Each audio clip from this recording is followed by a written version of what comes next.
में हम लोग सॉल्व करने जा रहे हैं 3.3 इलेक्ट्रिक करंट इन कंडक्टर्स का थर्ड पीवाईक्यू जो 25 में आया था सेट 5 में। और ये पीवाईक्यू थोड़ा और कॉन्सेप्ट आपको ऐड करेगा, इंपॉर्टेंट कॉन्सेप्ट आपके नॉलेज में, ताकि आप और अच्छे से इस टॉपिक की तैयारी कर सको। तो देखो, नया कॉन्सेप्ट जो यहाँ पर आया है वो आपका ये है, ये वाला J is equal to conductivity into electric field.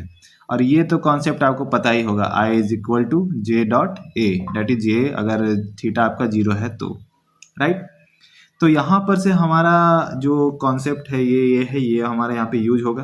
कैसे यूज होगा देखो, तो क्वेश्चन पढ़ो यहाँ पे। The current I is equal to 1 ampere is passing through a copper rod. N जो है इलेक्ट्रॉन का नंबर है, इलेक्ट्रॉन का नंबर, एन आपका ये इलेक्ट्रॉन का नंबर पर यूनिट वॉल्यूम है, राइट। तो of varying cross sectional of shown in the figure, right. तो the area of cross section at point A and B, point A आपका ये वाला हो गया और पॉइंट बी आपका ये हो गया, अलॉन्ग इट लेंथ आर इतना है A1 और इतना है आपका A2, ठीक है। तो the ratio of electric field at point A and B calculate करना है।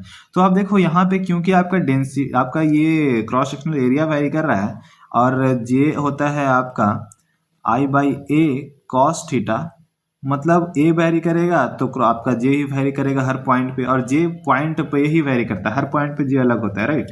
तो ए वेरी करने से आपका जे वेरी करता है, तो जे वेरी करने से आपका इलेक्ट्रिक फील्ड भी वेरी करेगा, क्योंकि आपका J is directly proportional to your electric field होता है ना।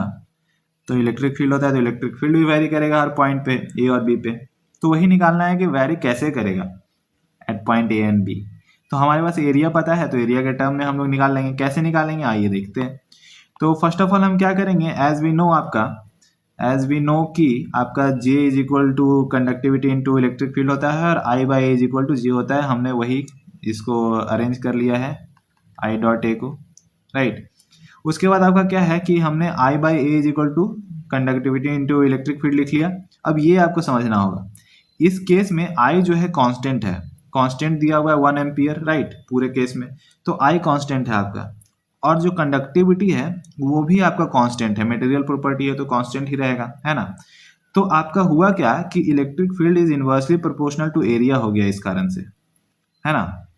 Electric field is inversely proportional to area, ये आपका इक्वेशन बन गया, ठीक है।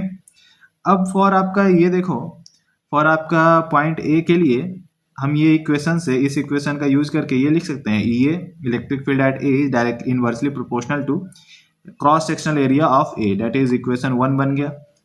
और पॉइंट बी के लिए आपका electric field at B is directly proportional to 1 by A B, that is cross sectional area of B, ये दूसरा इक्वेशन बन गया।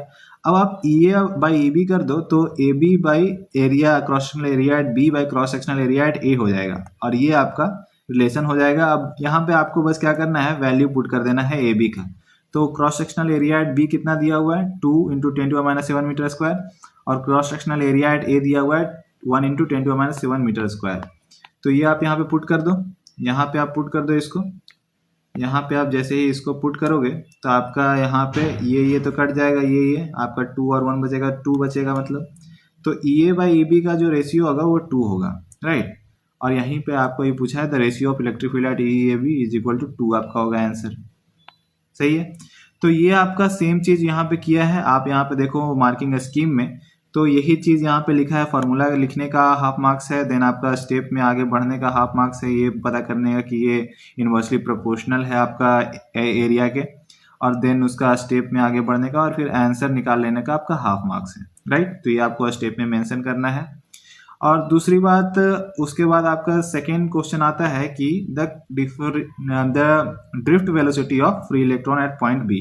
तो ये तो आपका बहुत ही आसान है। ड्रिफ्ट वेलोसिटी तो आपका I is equal to N E A V D, simple सा इक्वेशन है। तो वी डी आपको यहाँ पे इधर लिख लेना है और I बाई एन ई ए कर देना है। और जैसे ही आपने ये लिख लिया, सबका वैल्यू आपको दिया हुआ है यहाँ पे। करेंट का 1 एम्पियर है, करेंट का 1 एम्पियर है, देन आपका नंबर ऑफ इलेक्ट्रॉन पर यूनिट वॉल्यूम आपका दिया हुआ है, देन इलेक्ट्रॉन का जो चार्ज होता है 1.6 इंटू 10⁻⁻19 पता ही है। और नहीं पता है तो आपके जो क्वेश्चन है वहाँ पर देखना, सबसे ऊपर का पेज में, क्वेश्चन के सबसे ऊपर का पेज में स्टार्टिंग में लिखा हुआ होगा, वहाँ पर से आप देख सकते हो। और आपका एरिया, एरिया आपका कितना दिया हुआ है यहाँ पे, एरिया आपका ये दिया हुआ है, आप निकाल रहे हो कहाँ पे, एट निकालना है बी पे, तो बी का एरिया यूज करना है आपको, ये गलती नहीं करना है, बी का एरिया यूज करना है और यहाँ पुट करना है, ठीक है। अब देखो वही चीज़ यहाँ पर पुट कर दिया है सारा कुछ, I 1 ampere, then N, then E and then area, और ये आपका आ गया 1.6 इंटू 10⁻⁴ मीटर पर सेकेंड, वी डी आपका आ गया, that is velocity of free electron, drift velocity, right. तो ये आपका हो गया कॉन्सेप्ट, आपको ये पता होना चाहिए, ये इतना कॉन्सेप्ट। और उसके बाद आप, ये एक पार्ट हो गया इस सीरीज का करंट इलेक्ट्रिसिटी का, ये क्वेश्चन पीवाईक्यू का है। अगर आप पूरा का पूरा पीवाईक्यू इन सीरीज अटेम्प्ट करना चाहते हो तो आप डायरेक्ट प्लेलिस्ट पे जाओ, इलेक्ट्रिक आपको लिखना है इलेक्ट्रिक आप करंट इलेक्ट्रिसिटी, चैप्टर का नाम, then your most important question and then Aditya भैया, राइट। करंट इलेक्ट्रिसिटी, क्योंकि आप यहाँ पे ये पढ़ रहे हो तो चैप्टर का नाम लिखना है ये वाला, देन आपका उसके बाद most important question, then Aditya भैया, राइट। सीक्वेंस समझ में आ गया। तो आप डायरेक्ट प्लेलिस्ट पे चले जाओगे और उसके बाद आप वहां से सारे को सीरीज में अटेम्प्ट कर सकते हो जितना भी पीवाईक्यू आया है, राइट।